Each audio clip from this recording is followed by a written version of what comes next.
یہ تجزیہ صرف تعلیمی مقاصد کے لیے بنایا گیا ہے. یہ متن کا لفظ بہ لفظ مطالعہ نہیں بلکہ اصل مواد پر مبنی ایک تشریحی جائزہ ہے. AI سے تیار کردہ آواز اور ٹولز استعمال کیے گئے ہیں. آپ کبھی کبھار غلط تلفظ یا مصنف کا حوالہ دیتے وقت ہی کی بجائے شی کا استعمال محسوس کر سکتے ہیں. ہم آپ کی سمجھ کی تعریف کرتے ہیں. حمزہ یعقوب کے ساتھ سیکھنے میں خوش آمدید. اس گفتگو میں ہم آن فلسطین کے تعارف کا جائزہ لیتے ہیں جو ضمیر کے دو سرکردہ آوازوں مشہور ماہر لسانیات اور سیاسی مفکر نوم چومسکی اور بہادر اسرائیلی مورخ ایلان پاپے کے درمیان ایک طاقتور مکالمہ ہے. یہ باب فرینک بارات کا تحریر کردہ کتاب کے مرکزی موضوعات کے لیے سٹیج مرتب کرتا ہے. قبضے کی حقیقت، امن مذاکرات کا افسانہ، مغربی ملی بھگت کا کردار اور عالمی شہریوں کی اخلاقی ذمہ داری. یہ تعارف صرف ایک تمہید نہیں، یہ سوچ، گواہی اور عمل کی دعوت ہے. آئیے شروع کرتے ہیں. آج ہم آن فلسطین کے تعارف کو دیکھ رہے ہیں جسے فرینک بارات نے لکھا ہے. یہ کتاب، جیسا کہ ہم جانتے ہیں، نوم چومسکی اور ایلان پاپے کے درمیان مکالمات پر مبنی ہے. تو یہ تعارف کافی اہم لگتا. یقیناً بارات شروع میں ہی یہ بات واضح کر دیتی ہے کہ یہ محض ایک رسمی دیباچہ نہیں ہے. مطلب یہ فلسطین کے وہ جو پیچیدہ مسائل ہیں ان کو سمجھنے کی ایک طرح سے دعوت ہے.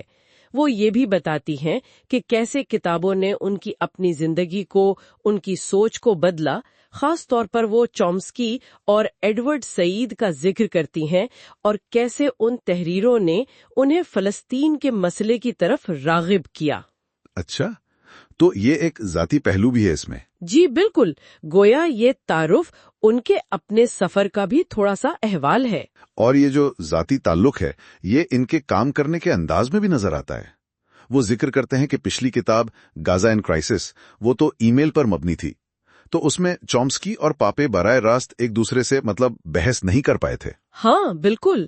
تو کیا آن فلسطین کے لیے جو روبرو ملاقاتیں کی یہ اسی کمی کو پورا کرنے کے لیے تھا؟ بالکل. میرا خیال ہے بارات نے یہ محسوس کیا کہ جب آپ آمنے سامنے بات کرتے ہیں نا تو خیالات کی گہرائی، وہ باریکیاں، وہ زیادہ بہتر طریقے سے سامنے آتی ہیں. وہ بوسٹن گئیں، MIT میں چومسکی کے دفتر میں یہ ملاقاتیں ہوئیں تاکہ دونوں دانشور ایک دوسرے کی دلیلوں کو سنیں، ان پر سوال اٹھائیں، ان کا جواب دیں. تو یہ صرف انٹرویو نہیں تھے بلکہ ایک حقیقی مکالمہ، ایک بحث پیدا کرنے کی کوشش تھی. صحیح.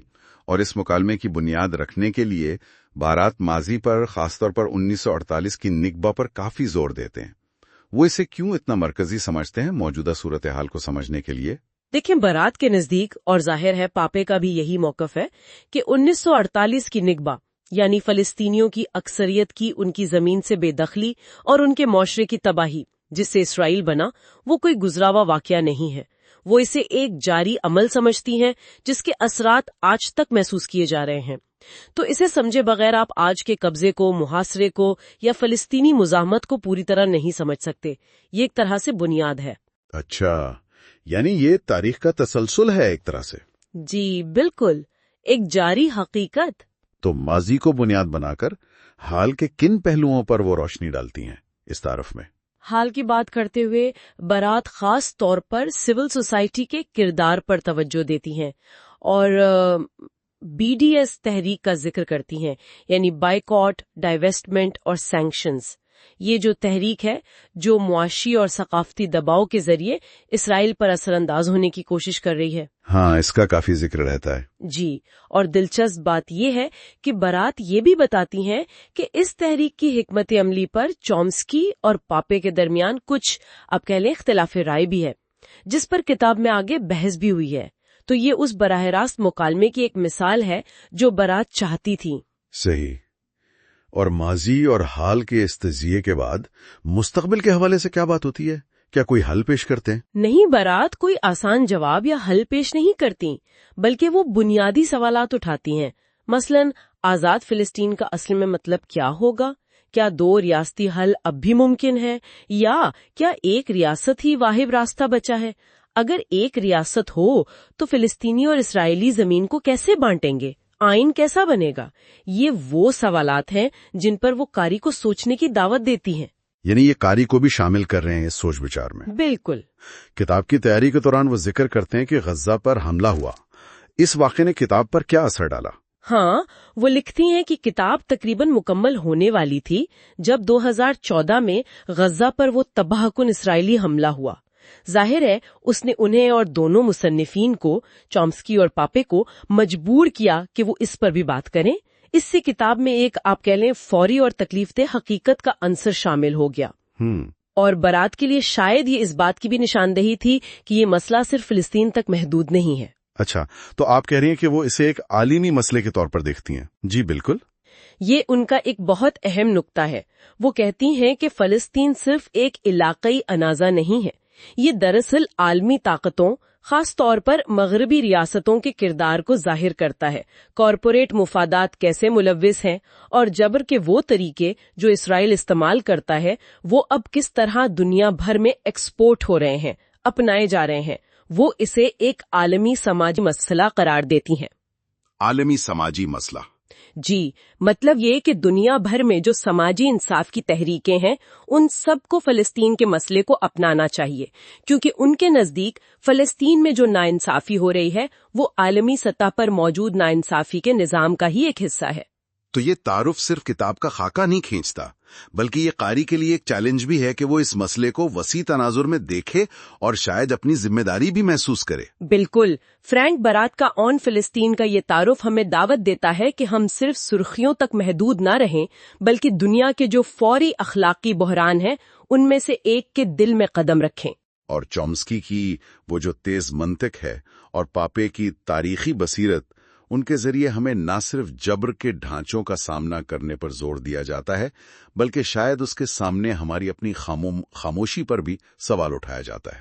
جی، آنے والے ابواب میں یہ گفتگو مزید گہری ہوتی ہے تاریخ کے سوالات، سرگرمی اور انصاف کے معاملات میں۔ تو سچائی، مزاحمت اور تنقیدی سوچ کے اس اہم سفر کو جاری رکھتے ہوئے ہمارے ساتھ رہیں۔ آج ہم ایلان پیپے کے کام کے ایک بہت اہم باب کا جائزہ لے رہے ہیں۔